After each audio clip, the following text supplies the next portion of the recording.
Good morning. Um, these are some of the tomatoes that are supposed to go in the dry garden this year. Unfortunately, I did not label these three.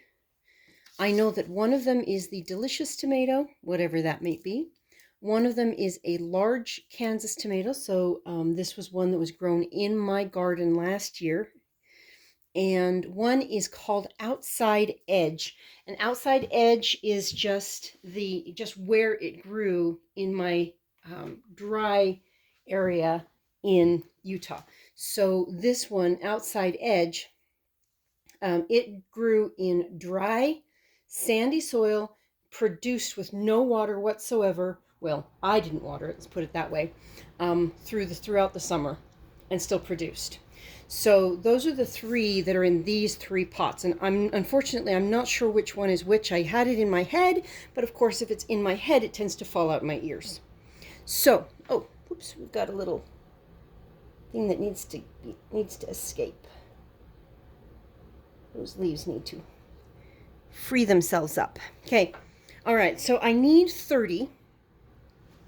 And this is 6, 7, 8, 9, 10, 11, 12, 13, 14, 15, 16, 17, 18, 19, 20, 21, 22, 23, 24, 25, 26, 27, 28, 29, 30, 31. Okay, that's how many I counted yesterday. It was 31. So we're good. Anything that comes up from this point is just going to be snipped off. And there's a reason for that. Excuse me.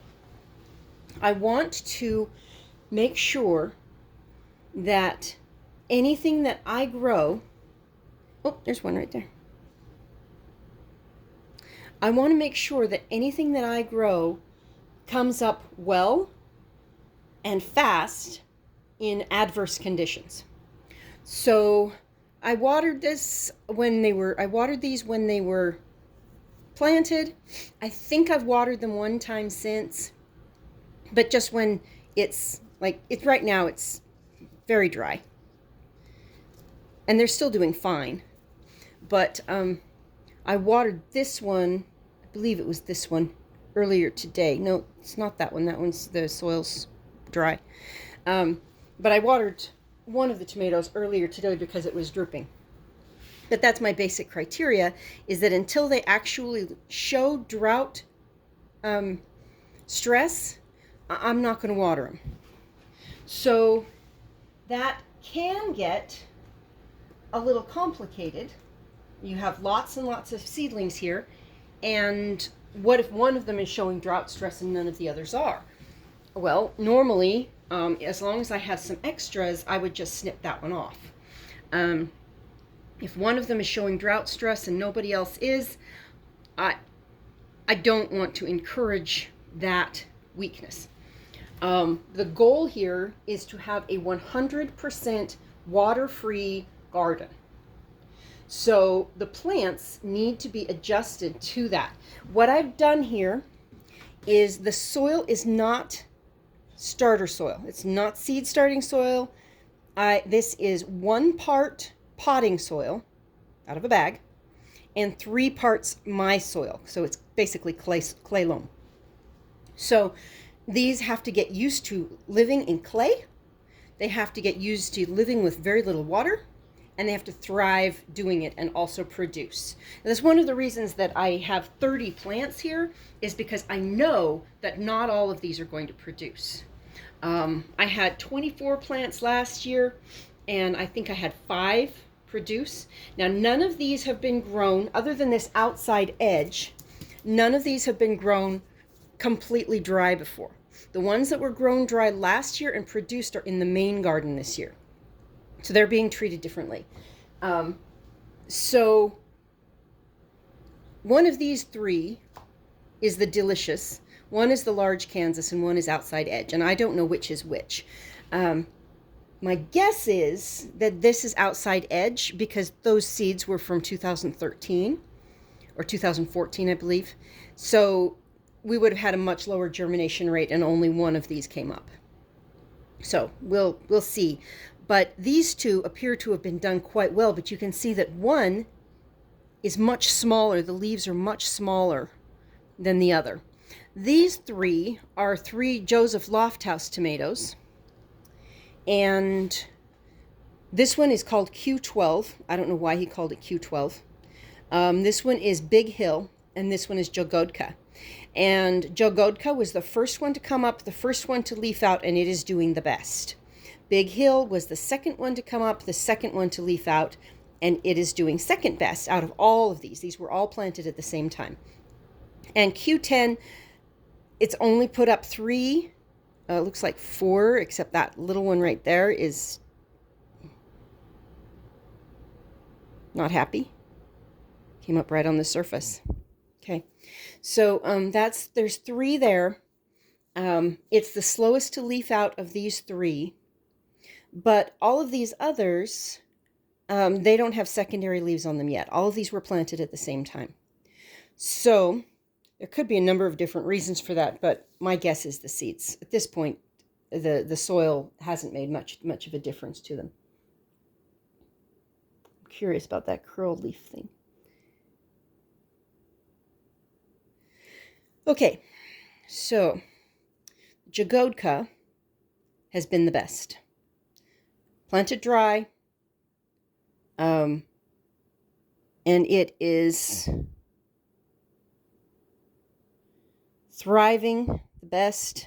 It was the first to come up, so that I need to keep a close eye on, because if I can, that will be my primary seed producer.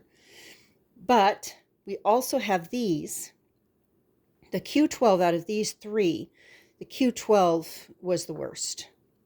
Out of these 3, and I can't say that this is the worst, because if it was the outside edge, this came up from 10-plus-year-old seeds that, they've just been stored dry in a box somewhere. But if that is the outside edge, then that's good genetics. That's long keeper genetics, which is another thing that we need. So I'm guessing that one's outside edge. The other 2 would be either large Kansas or delicious. I'm not sure which. These will go in the dry garden. I need to transplant them today. You can see that some of them are getting pretty leggy. I need to transplant them today. Not this group, because they don't have secondary leaves yet. I could transplant them and they'd probably do fine. But I definitely need to transplant the Jagodka, if not any of the others. But I wanted to show you something else.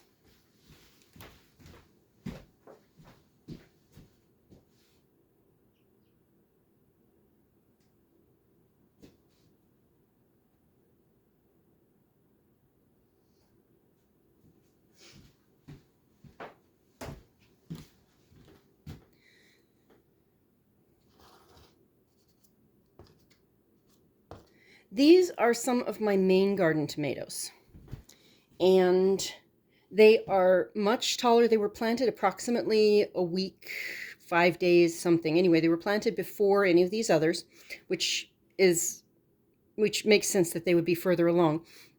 They are getting pretty leggy, but what I wanted to show you is this one down here. You see that right there? That, and I have a couple of them. It is dark green, unlike any of these. It's dark green. It's not showing secondary leaves yet, but I'm waiting for that. When I transplant this, that one is going in a different set, because what I'm seeing, or what I think is a possibility, is that there are low light tolerant tomatoes.